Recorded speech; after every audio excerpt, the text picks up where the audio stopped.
Friends ఇవేమీ తెలుసా మీకు? తెలిసింటే కామెంట్లో రాయండి. తెలియకుండా ఉంటే నేను చెప్తాను చూడండి. గేగలు అంటారు. చిత్తూరు, తిరుపతి చాలా దొరుకుతాయి మనకి. పలంనేరు, మదనపల్లి, బెంగళూరులో తక్కువే. మళ్ళీ తమిళనాడులోనూ బాగా దొరుకుతాయి. ఇవి ఉడికేసి తింటారు, ఇలా కాలుస్తారు. తినేది ఫైబర్ చాలా ఉంటుంది, చాలా ఫైబర్ ఉంటుంది, హెల్త్కి చాలా మంచిది. నిన్న మా ఆయన వెళ్ళింటే తమిళనాడుకి అప్పుడు తెచ్చారనమాట. ఇలా అమ్ముతూ ఉంటారు రోడ్ సైడ్లో. ఇలా చూడండి, ఇలా పొట్టు తీసేసి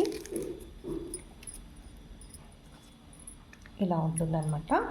దీన్ని బాగా నమిలి తినాలి. నమిలి తిన్నాక ఇలా నార వస్తుంది అన్నమాట. ఈ నారని పారేసేయాలి. చాలా ఫైబర్ ఉంటుంది. ఒక మాట మీరు ఎప్పుడైనా తిరుపతికి వెళ్ళినప్పుడు కొనుక్కొని తిని చూడండి ఫ్రెండ్స్. గేగలు అంటారు ఇది.